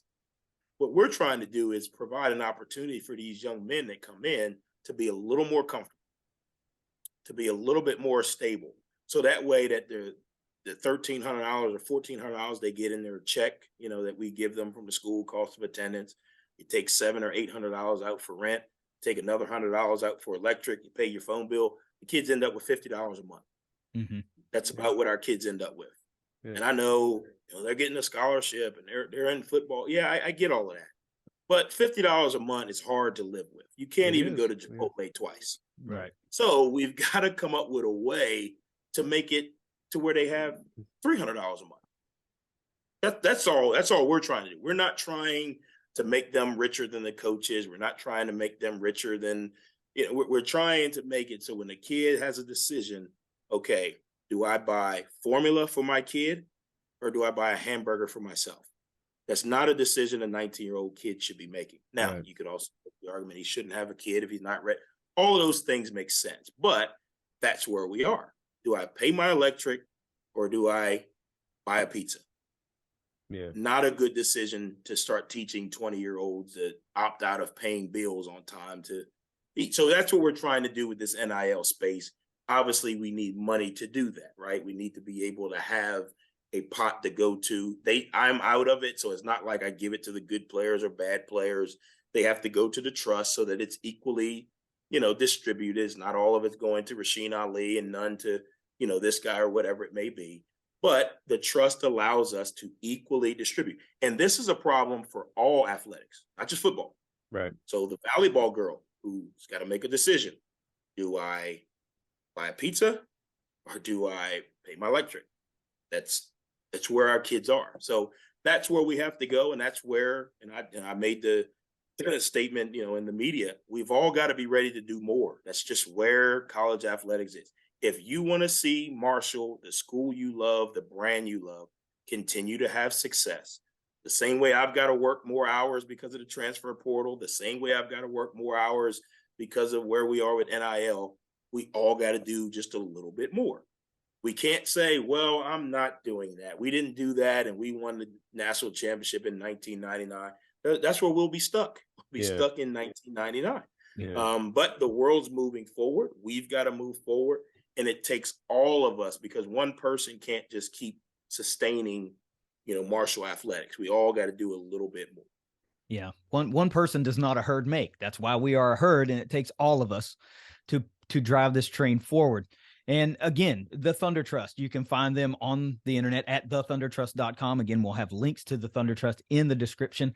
And this is very much in the same vein of the Big Green. You don't have to have $1 million to become a supporter in the Thunder Trust. I'm sure they will gladly work with you to accept whatever fits into your personal budget. But the bottom line is, we've all got to just do a little bit. If we want to make a run to the playoff, then we've got to be able to step up in playoff capacity for the fans. We know that's an expansion and it's happening. If we want to be in the forefront of that, be ready to step your game up. And we've talked about, think about it. Our average attendance was like, 23,000, 24,000, whatever. Okay. Let's just say everybody donated $1. That's $24,000 right there in the NIL Thunder Trust. Yeah. I could basically take care of my entire team with $24,000. Yeah. On $1 a person. Yeah. $1 a person. That's really what we're 4 quarters. Right. It's worth $1 for me to sit in a herd game for 4 quarters. That's worth an extra $1 to me. That's it. I'm just saying. But and that's where we got to be mindful. They're like, well, ticket prices are going up. Well, we've got to make the money somewhere, somehow. We can't keep giving the $5 ticket and the $2 program and the $3 beer. Like we've got to make it somewhere. And no, we're not trying to make tickets $70, and we're not trying to beyond our means, but we've got to be able to stay in the race. We won't make the college football playoffs by hope. It's going to take work by myself, by the team, by the administration, by the community. Yeah. We can't continually try to do everything on a shoestring budget. I think we know that. I know that. And that's one of the things we're trying to do with this show, is galvanize this fan base a little bit more. They're passionate and they care, but sometimes it's hard to get them to part with their hard-earned money. I get it. I don't have a ton of it either, but when it's time to step up, I try to step up, and that's all we want. Whatever you can do, we want you to do. We want us all to help push forward. Russell, let's make it a little bit fun, because I know Coach has got to get the hell out of here, man. We've had him forever. This is great and all, but he's got a football program to run. Let's make it a little lighthearted and fun before we get out of here, just to cap this thing off. Coach, I ask hard-hitting questions. I'm going to put you on the spot. Greatest professional wrestler of all time. Bret the Hitman Hart. Oh, hell wow. yeah! There you go. Best there was, the best there ever. Man, my brother-in-law is going to love to hear that. That's his favorite as well. That's awesome. I don't know what else to say.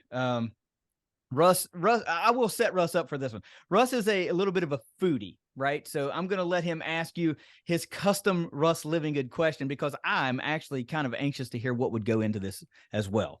All right. So, Coach, I used to, down at the Union Pub and Grill, I used to own the kitchen inside there, and I made sandwiches based on local, not just athletics and stuff from Marshall, but Huntington people. I made the Keith Morehouse, for instance.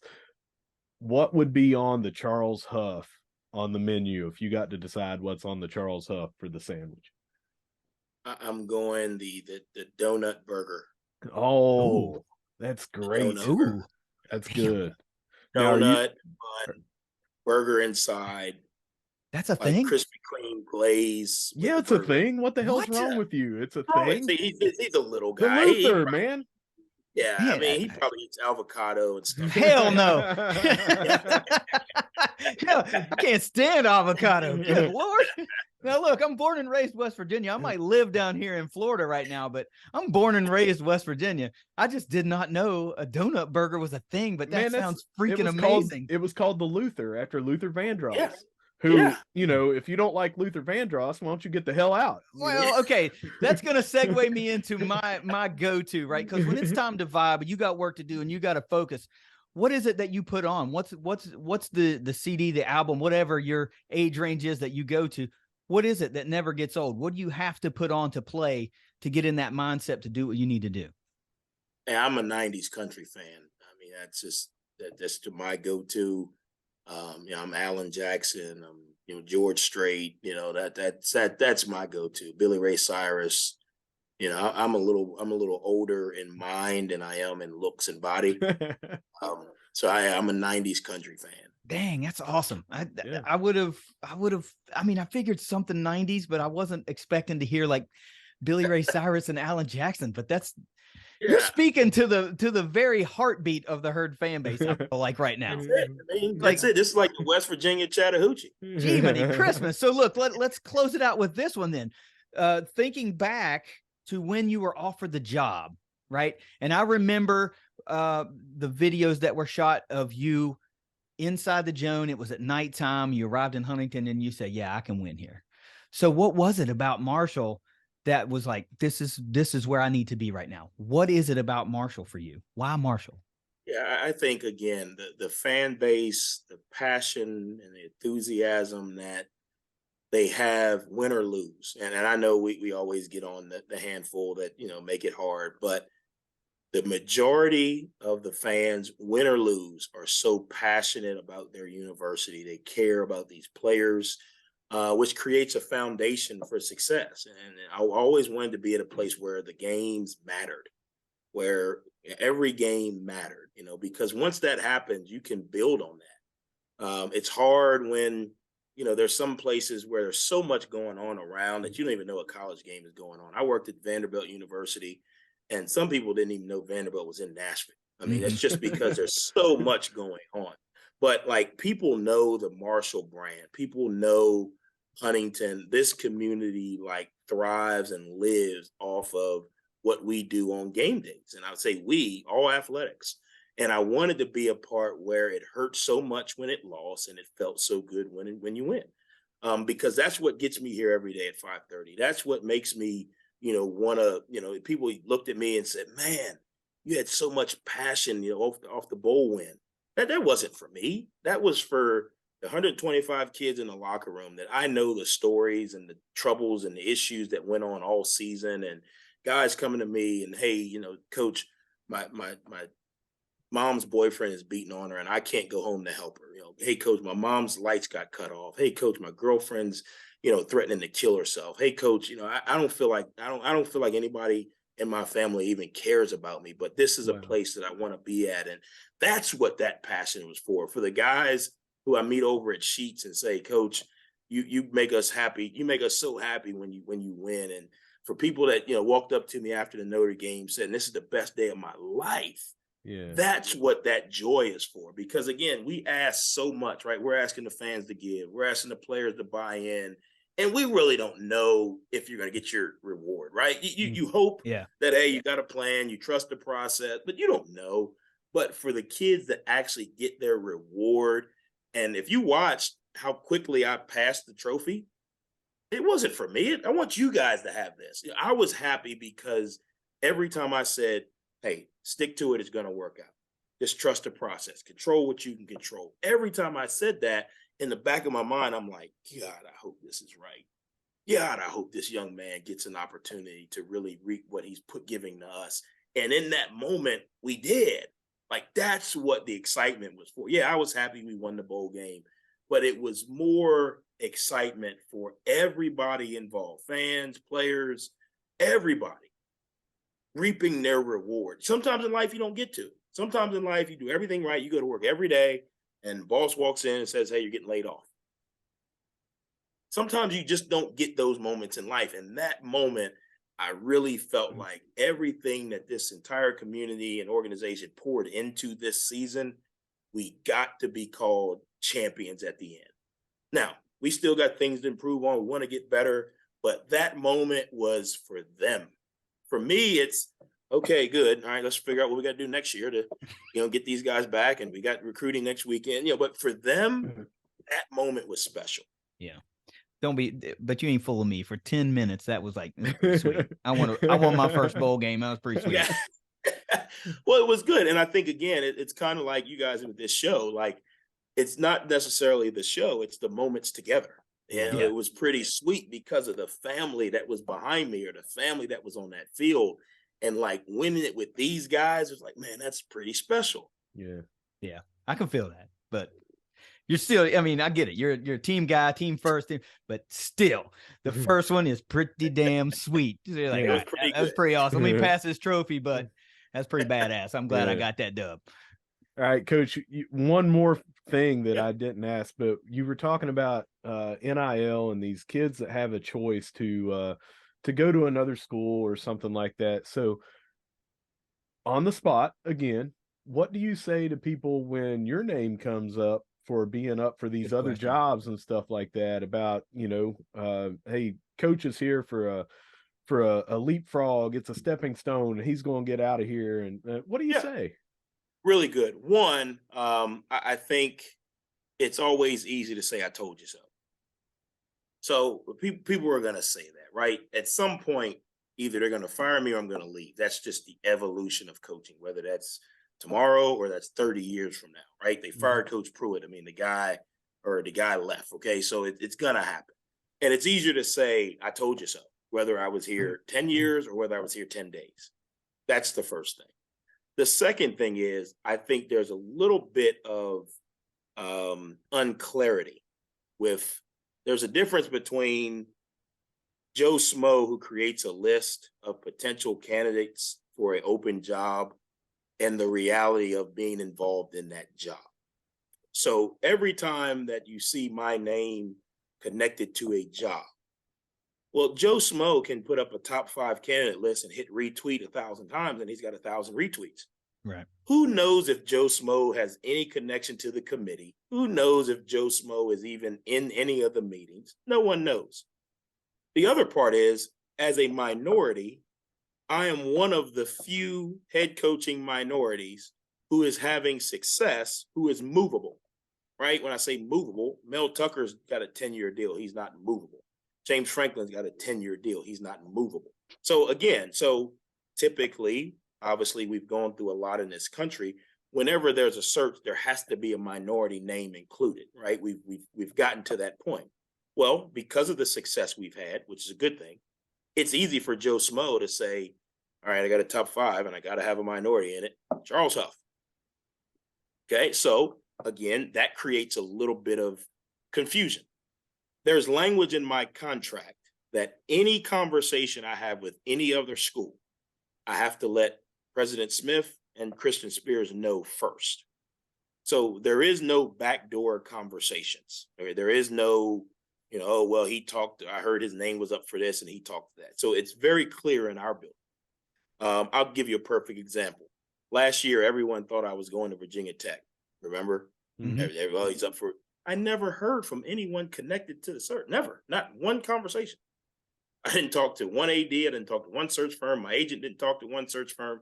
But because I'm from the area, went to school in the area, a good recruiter, and we're having success, well, he's got to be going to Virginia Tech. I told you he was gone. I told you he didn't want to be here. Yeah. Well, I didn't have a conversation with anybody.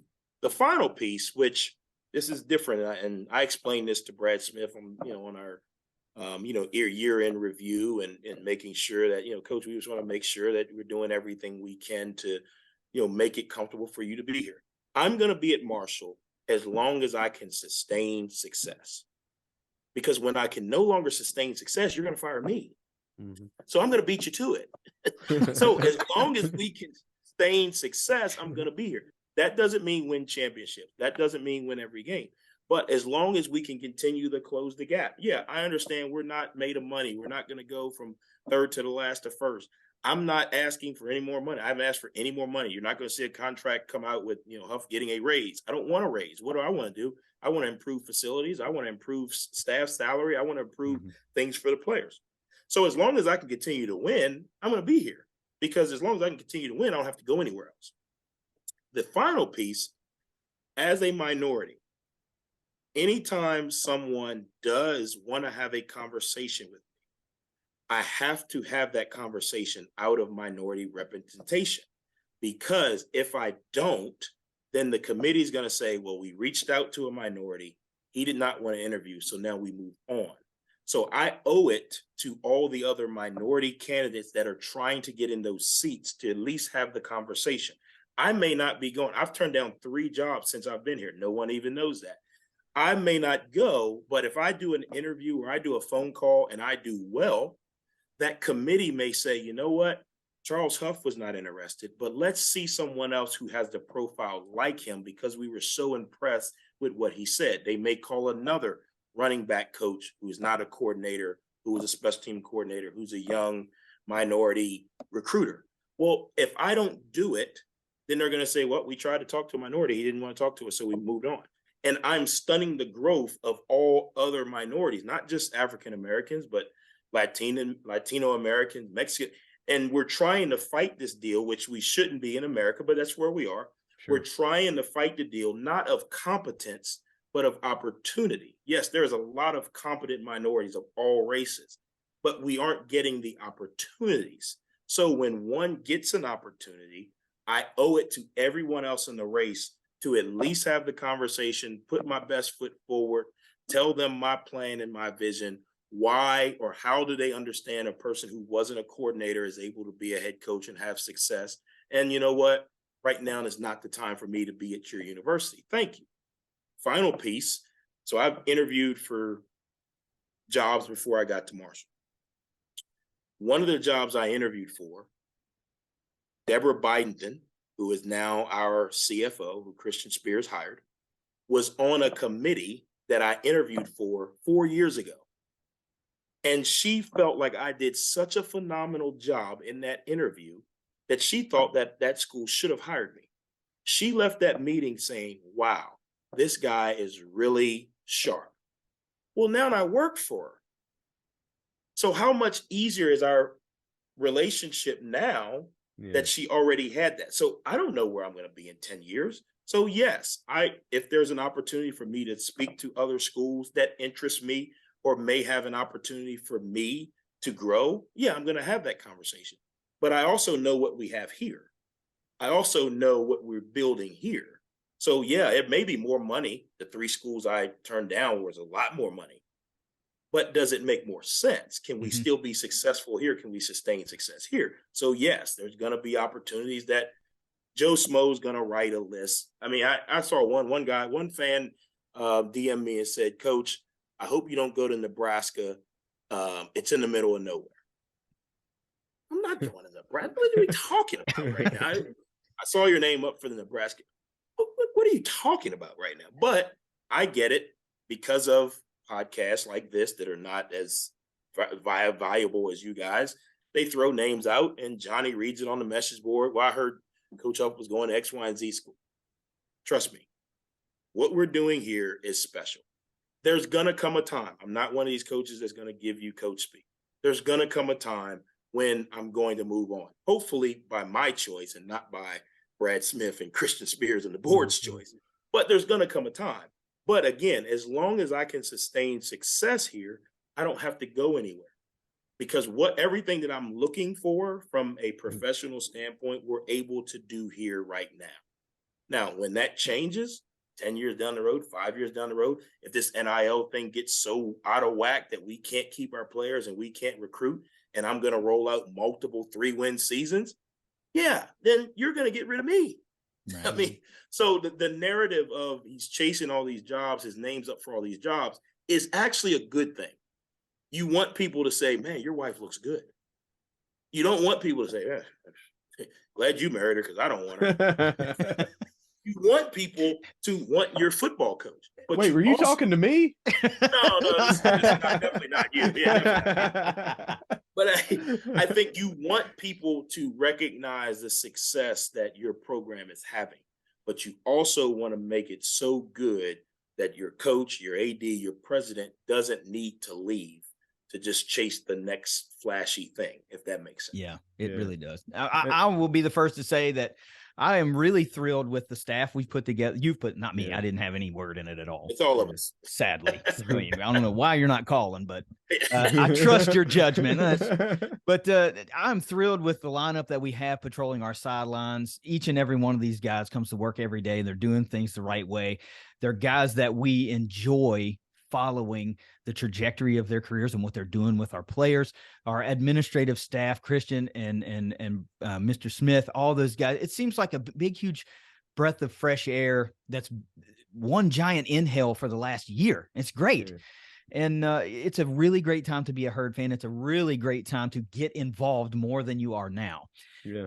It's somewhat comforting to know that you're not on the next flight out to Nebraska. Thank you. We would like to a lot of corn out there. A lot of corn out there. We would like it's in the middle of nowhere.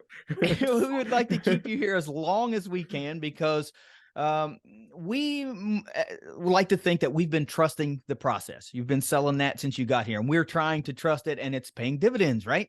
Plus 2 wins year over year. Everything's moving upward, and I don't know how we can not get behind that. I know we are. We like what we're seeing in real time. Multiple times this year, I kept saying, I hope folks are appreciating what we're seeing in real time, instead of saying 5 years from now, man, remember that 2022 team? They were really dominant. Like I've reached a point in my life to where I take stock of things in real time and appreciate them in real time. And it's something I wish and I hope more folks are able to do. We want to thank you for giving us way more of your time than you probably should have. I mean, we're just two knuckleheads having a good time with the Marshall podcast, and we can't thank you enough for spending a little bit of your afternoon with us. We wish you continued success, obviously, because we love watching it go down every Saturday.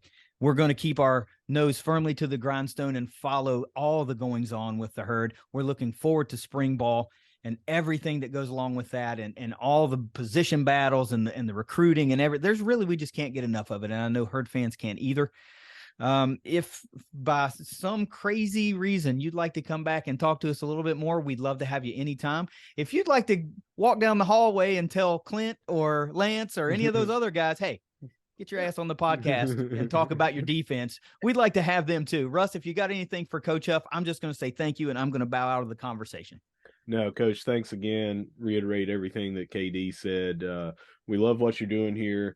And just on a personal level, we are both Big Green members, but the show is a Big Green member. We are all about we bought season tickets to every ticketed event and try to give them away.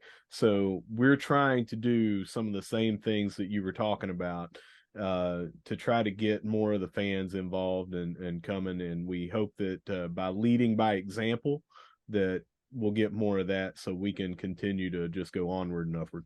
Yep. Yeah. Well, and I think, again, I don't want the majority of the fans to think that we don't recognize what they do. Yeah. And I do recognize that the majority of the fans, I mean, you even look at basketball and what's starting to happen in the basketball arena and the amount of people that are starting to come to games. I think the fans are understanding that the college football and college athletics landscape is changing. We just can't get caught walking while everyone else is running. Yeah. And that's what we just got to be mindful of. And I think, again, like you said, this year has been just a big breath of fresh air for everyone. And as much as we live in the moment and enjoy what we just watched and enjoy what's happening over in basketball, and I'm excited for what's going to happen in baseball and softball, and the track team we got a track team now. And just as we understand that, what's happening, we also got to understand that it doesn't fuel itself. We need everyone to keep pushing. We need everyone to keep doing a little bit more so we can create more of those moments. We shouldn't go another. When was the last time we beat Kansas State? Was that 2003. 2003. We shouldn't go another 19 years before we have that type of moment again, Right. And how do we do that? We got to keep pushing the needle. So I know it doesn't happen overnight, but we don't need 19 years in between those moments again. We need, more months, 19 months in between those moments, or 19 days in between those moments with basketball and the other sports. And trust me, I can't tell the fans that, yes, we hammer the few. And it's kind of like when you coach a team, you're always yelling at the one guy in the back when the other 88 guys are in the front. But we're all in this together, and we're only as strong as our weakest herd member. And the stronger the herd, the stronger the pack. So we got to continue to push everything forward. Yes, sir. Thank you so much for your time. We're going to give you your afternoon back. Go herd. That's all I can say at this point, right? Absolutely. Go herd, man. Appreciate you guys. We appreciate Coach Huff sitting down with us for as long as he did. We did not expect to have that much of this busy man's time. So a sincere, heartfelt thank you goes out from both Russ and I for sitting down and spending the time with us, pulling the curtain back a little bit and letting not only us, but the fan base in a little closer to the football program that we all love so much. But for now, Russ, let's take this bad boy around the herd. All right, we're going to start off with swimming and diving. Their first home meet is this Friday at 5 p.m., and that they will be hosting Ohio. And then Saturday morning, they'll finish the weekend meet hosting JMU at 10:30 a.m.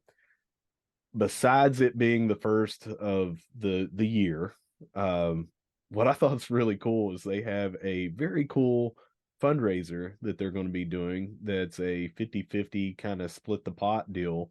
But they're going to have like a hula hoop out in, or a pool noodle. I don't know what they're going to do exactly, but it's going to be floating out in the pool, and fans will purchase a rubber ducky that they get to heave or fling out into. And if you get in the floating circle, however many people are in there get to split that 50% goes to the team, 50% to their championship fund, and then 50% goes to one or however many people get in that ring. I think that's genius, man. That's great.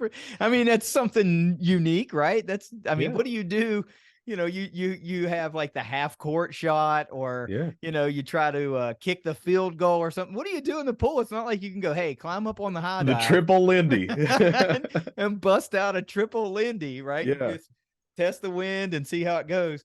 I'm just saying, cannonball contest, and we'll call up our good friend James Armstrong. And I'll tell you what we can't do. We can't. Let's take it back to when we were in school. We've talked about this before. We will not be swimming and running and trying to do some sort of, what was that, biathlon? Oh, no. And we won't be recruiting ourselves from the Pizza Hut buffet to get in the pool and then run for what was, I think, about 80 miles that I had to run. But look, this is an excellent opportunity to get out and support the swim and dive program, right? I have not been fortunate enough to go and watch a swim meet at home, and I think that would be really cool to check out. Yeah. So this is your opportunity to do that, the first of a couple, I imagine, and we're still on the quest to steal us a championship in the Missouri Valley Conference this year, and just be conference champions. What would you call that? Like one and done, emeritus or something like that. You're champions forever. Yeah. I don't know, but get out there and support them. Heck, buy a rubber ducky and give it a fling into the hoop. Maybe you'll win a little bit of loot. Highly doubtful you'll be asked to perform some sort of diving technique from the high dive for your 50-50 spot or pot, but that'd be pretty cool. No jackknives. No jackknives. Switch on over to men's and women's track and field, like we had discussed when we were talking about the football players on the men's team. This will be the first official, right at 20 years. I think it's 19 years, 17 years, something like that. I can't remember if it's 2003, 2005 was the last time that we had the program for the men's team. This will be their first official meet since the revival of that program in October, that announcement. The women are also competing, so it'll be the men and the women competing at the Marshall Classic, and this is on Saturday. Events, the schedule starts at 10 a.m. with the field events, and it runs through probably around 4:15, 4:30. So if you're over in that area and you want to hit up a little bit of both, you know, go to the natatorium and then go over to the Chris Klein indoor track. There have been a few times this year already where you've had the opportunity to double dip, right? Mm-hmm. And this past weekend was one of those because you got to take in a men's and women's basketball game on Saturday, and we'll talk about that here in a minute. Mm-hmm. But earlier we had the opportunity to see a track meet and then go to a basketball game. Mhm. So it's pretty cool when you can do that. And it's some of those scheduling happy accidents that allow you to take in some herd athletics on a Saturday, go eat some lunch, and just kind of make a day out of it. Yeah. If you're looking for something to do on a particular Saturday, I mean, this is two excellent opportunities to do. And you're indoors. It's not like you're gonna be outside freezing. You took us off. You can go enjoy some track and field, and then go over and what was the other event? I can't remember. Oh, the swimming and diving. Take in the swimming and diving. Two things that I wish that I could have had the opportunity to take in when I was in Huntington. And maybe when, if I don't know, the planets align and I'm able to do that stuff, I'd like to have the opportunity to do that again. I just think it would be really cool to be there live for something other than football or basketball. Not that I don't love going to those things, but I've developed a newfound appreciation for some of these sports. And since we've been doing this, particularly since we've been doing the ThunderCast, because you start to find out, man, we've got real talented athletes across every team and every sport that we have in the athletic department. It just goes unnoticed a lot of times. And, that's part of the reason we're here, because a lot of that stuff needs brought to light and fans need to know how talented we are at a lot of different sports. And they all deserve your support. So if it's on the schedule and you're just sitting around the house, get out of the house, go to the Chris Klein Center, go to the That's right. natatorium, take that stuff in. And please forgive me, but I had to put a lozenge in. I don't want to hack the rest of this this episode away, but I am not doing very well with this sickness. It's been going on for 3 weeks. All right, so women's basketball. Back on Thursday of last week, they lost to JMU 74-67. And then Saturday, which I want to talk a lot about after I get the rest of the scheduling out of the way, that was the first of those double headers you were just talking about. Mm-hmm. They lost to Georgia Southern at home 83-80. They play at Coastal Thursday night. This episode, we're hoping, will be up before that.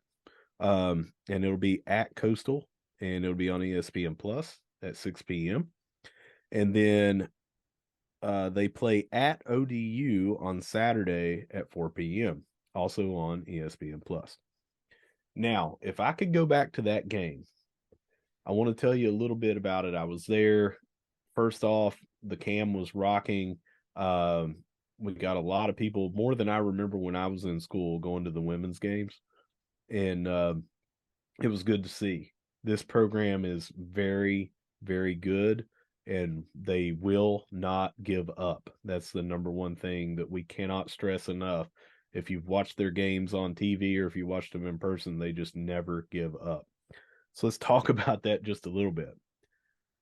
Georgia Southern went on a run, and we kind of got cold, and we kind of were not following the plays that were being called. So our 5 starters found their way on the bench for the majority of the third quarter. And Coach Kemper put them over there, and we went on a little decent run. But when he put them back in to start the fourth, we still were kind of getting outscored, and we were down 79-58 with about 6 minutes left. What did we do when we're down 21 with 6 minutes to go? We scored 22 in a row to be up 80-79. And we lost 83-80 on 4 foul shots at the end of the game.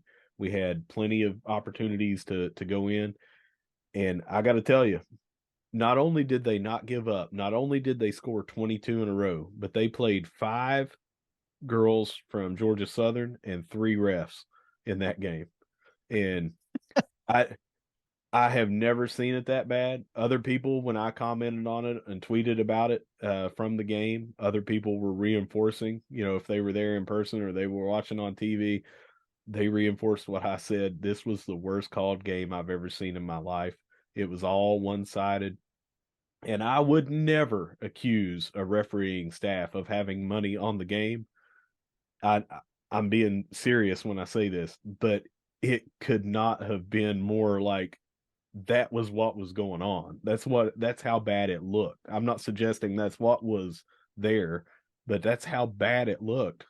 is you could almost see, well, it's a charge down here, but down here it's a blocking foul when it's the same exact thing. You know, over here's a ticky-tack reach-in foul. It was bad. And Tony Kemper and his crew, I mean, he had a game plan. None of those girls gave up, and that's the way they've been doing countless times this year. You know, they've been down by a bunch, then they make a run, they win the game, or they make a run and they barely lose. What that tells me is they're building up for when it comes time for tournament time. And we're still talking about a bunch of transfers and first year players that are still learning to play together. And we just started the Sun Belt Conference play. That when it comes tournament time, these girls, I think, are going to be a well-oiled machine and they're going to make a run. Yeah, let's go back and talk about it's two tough losses, right? And you talk about James Madison, that a 7-point loss, and that is a great to a 13-2 James Madison team. And that one was, you know, it was fairly tight with what was that?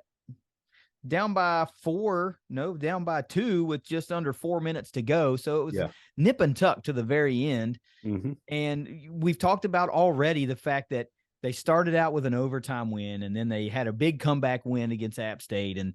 And we're coming home with a little bit of momentum, and we're thinking, all right, we kind of got this going. And they run into two really rough teams. James Madison's really good. Georgia Southern also really good. An 11-2 team after that game. But if you don't, you can say, well, they lost, it doesn't matter. Or you can say down by 20 some and you rip off a 22-point run to take the lead, and some foul shots are the difference at the end. I'm willing to take the positive out of that and keep driving home the point that we keep driving home, is that if you don't quit, if you don't think you're out of it when you're down by 20 some with, you know, halfway through the third or starting the fourth or whatever, and you're just willing to claw back, you're going to win some games. That's just the way it is. Some of those games are going to come out on top, because not every game you're going to go down by 20.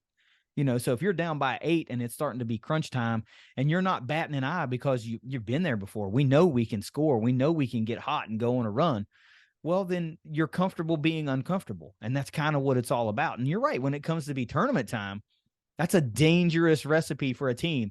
They're comfortable playing from ahead, and they're just as comfortable if they have to come back and make a run late in a game. They don't sweat it.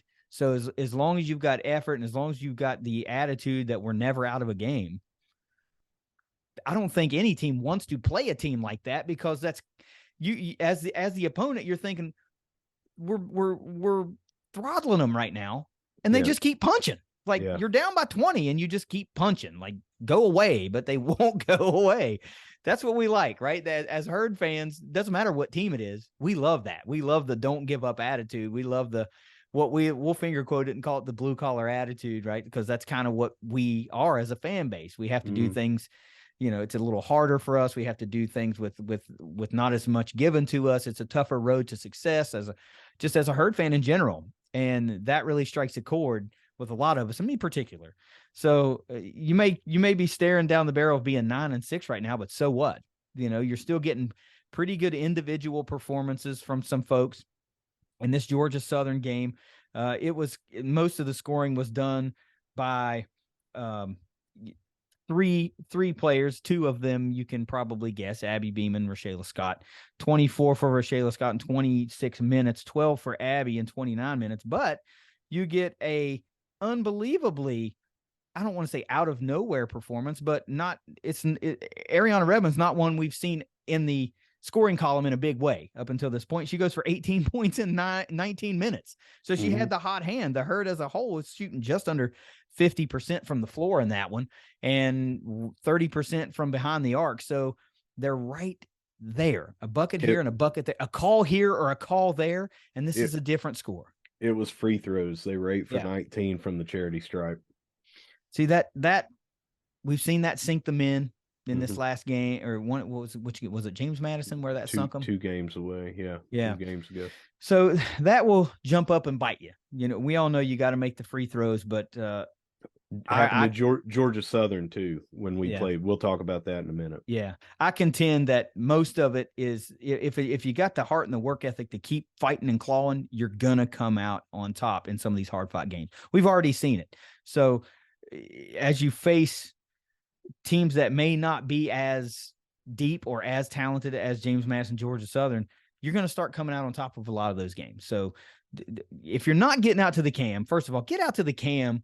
We give tickets away to all the home games. It doesn't matter what sport it is. If it's a ticketed event, we give tickets out to it. So we're always giving tickets out to the women's games.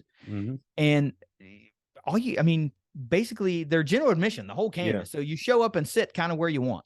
I sat front row right behind the bench, Marshall's bench. How can you beat that? You can't. And to get free tickets to boot, just go see them. We're making it really easy for Herd fans to get out there and support these teams and, cheer on everybody. We want everybody to be a fan of the athletic department, not just a football fan, not just a men's basketball fan or a baseball fan or a volleyball fan. We want you to be a Herd athletics fan, and we're making it really easy for you to go to these games.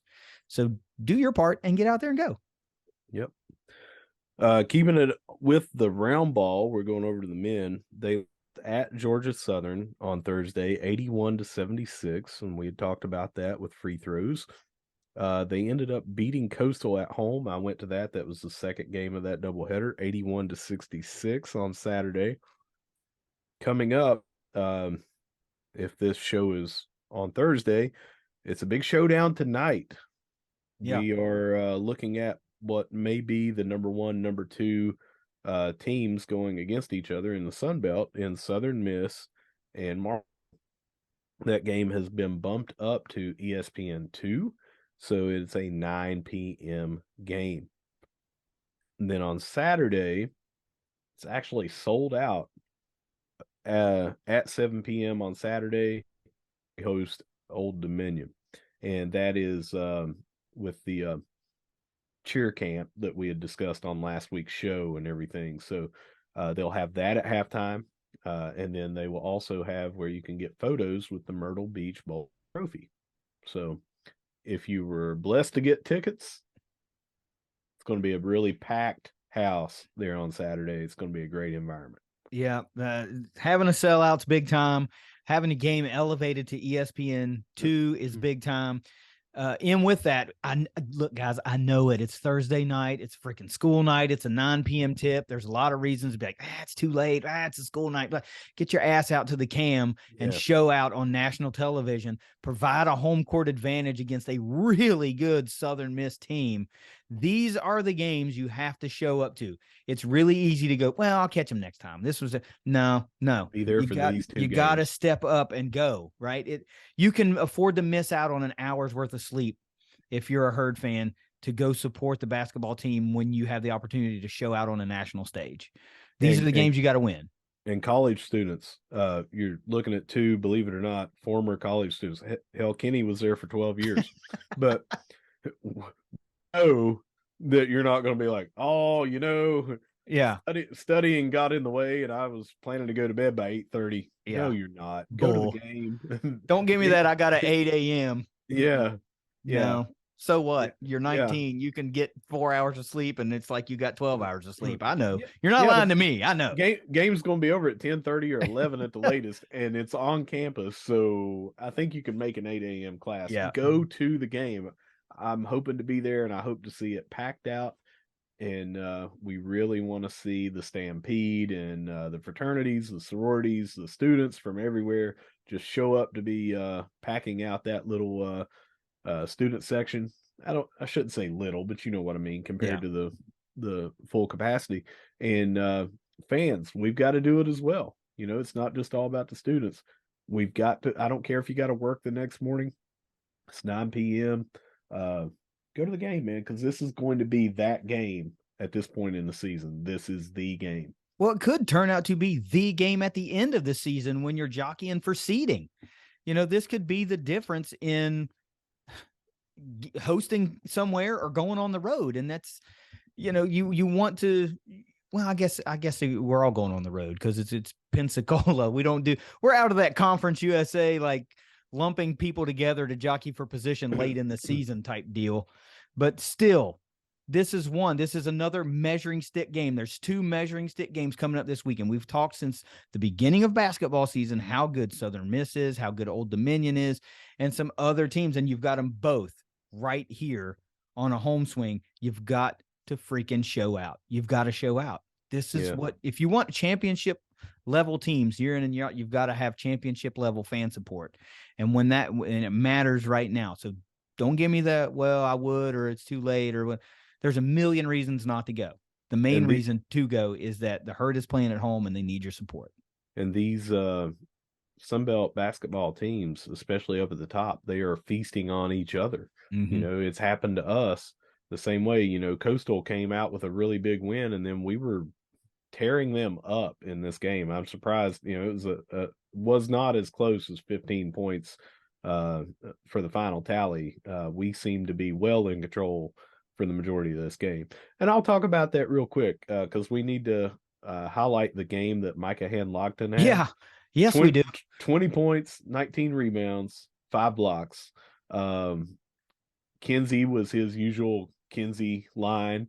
It just seemed like we could do no wrong, but Hand-Logton seems to just be developing that streak where early the first couple of games we said, hey, he's great on the boards, he's getting the blocks, but wait until the offense comes around where he gets more aggressive with it. You know, he had the putback dunks, he had the flushes down low, you know, just off the block, and layups, and, you know, tip ins. He did just a little bit of everything that you would expect a guy to do. And this 7'1" guy hit a 3. So I think the light bulb has come on.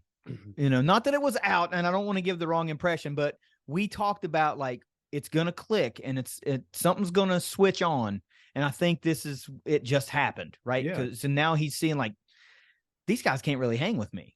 Like you have I to can find hang your with way. anybody in this league. Nobody in this league is you know, head and shoulders above me. He can hang with anybody in that league, anybody. And I would go a step further to say there aren't too many that can hang with him in that league. So the scoring, the rebounding, the hustle is still there. The aggressiveness is starting to show. I love it. I watched a little bit of that game. I was able to watch a little bit of it. And I saw a couple of blocks and a couple stare downs after those blocks. And I'm like, there it is. There it is.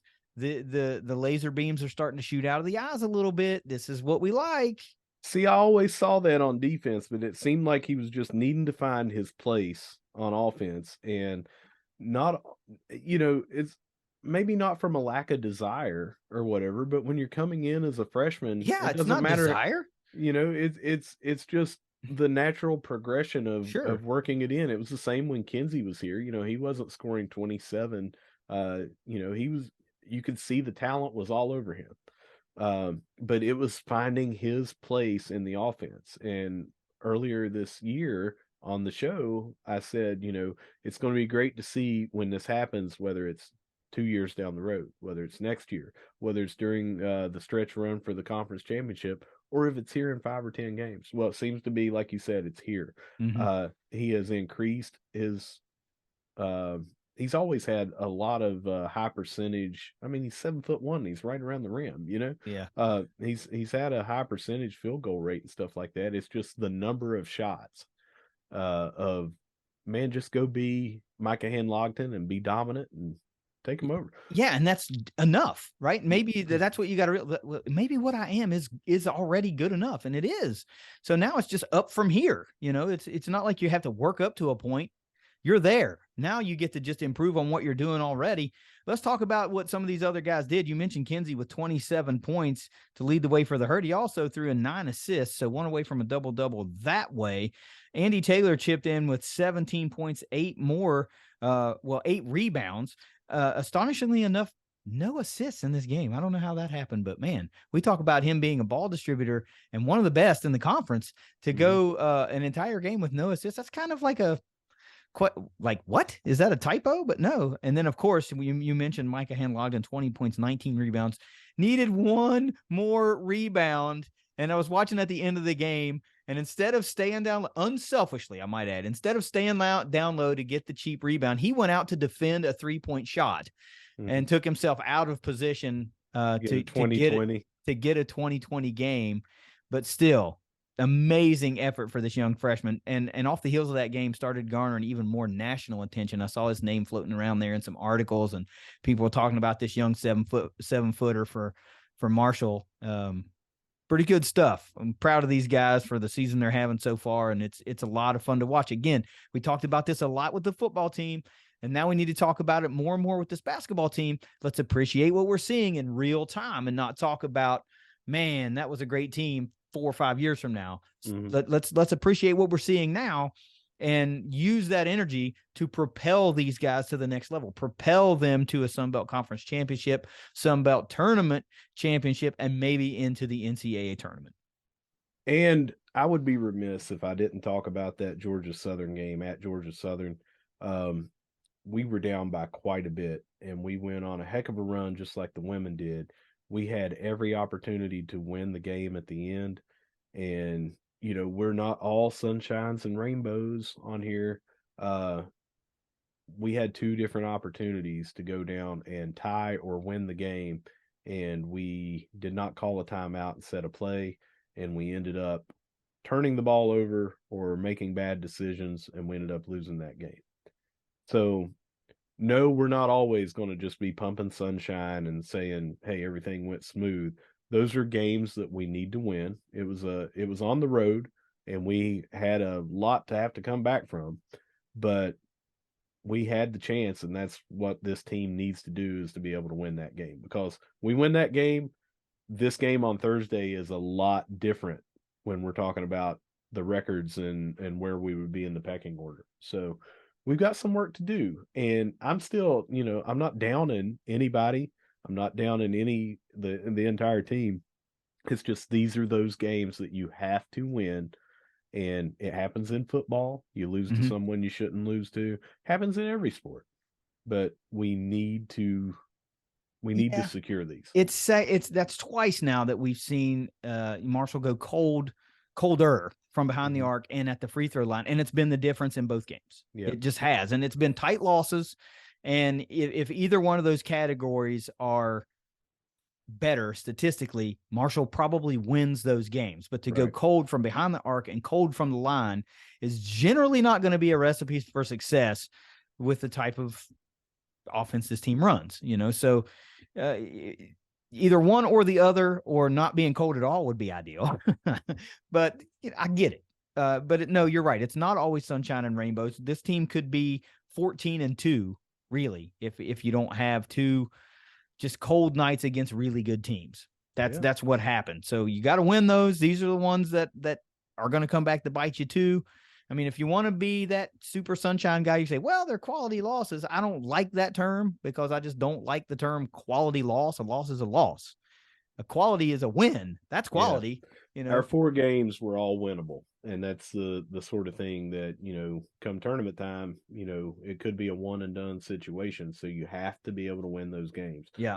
But again, I'm not making excuses, and I'm also not down in the team, because I am as high on this team as I've been on a Marshall basketball team for as long as I can remember, including 2018 when we went to the NCAA tournament. So I'm just saying, and like we talked about with Coach Huff, the players and the coaches are going to be way harder on themselves than we commentators, fans ever would be. So I'm not telling them anything that they don't already know. Yeah, that's true. Look, is there anything else for Around the Herd, or is that Nope, it? That's it. Cool.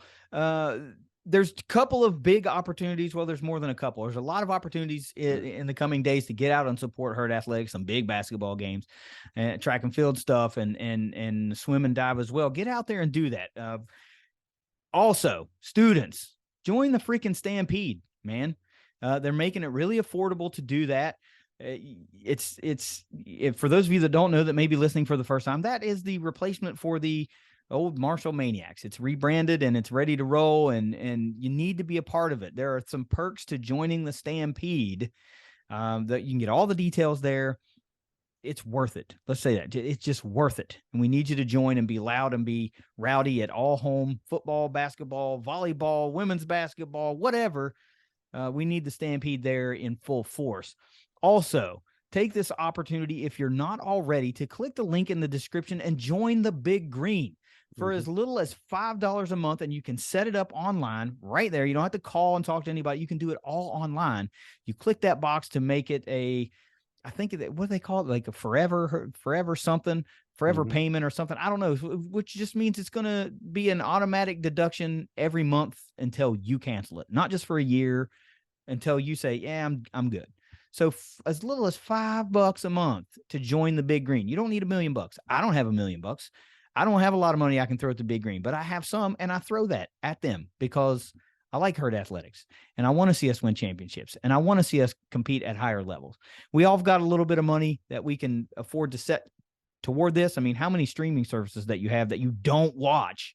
Cancel one of them and join the Big Green with that $5. Well, we've talked about joining the Big Green. We talked about it earlier when we were talking to Coach Huff.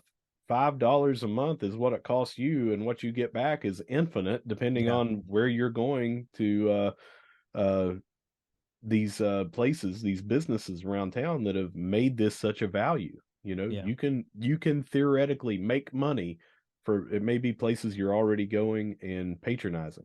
Yeah. You can offset the cost of that $5 a month, $60 a year, several times over. If you're going out to eat several times a month with a family of 4, you need to pick up some new herd gear. The list of vendors around the area, the Huntington area, that will give you a discount just for being a Big Green member is quite long. And I guarantee you can make back the cost of your Big Green donation. Just join. Yeah. There's no reason not to. Also, there's a link to the Thunder Trust in the description as well. We mentioned that earlier with Coach Huff. Just wanted to reiterate that. That's Marshall's.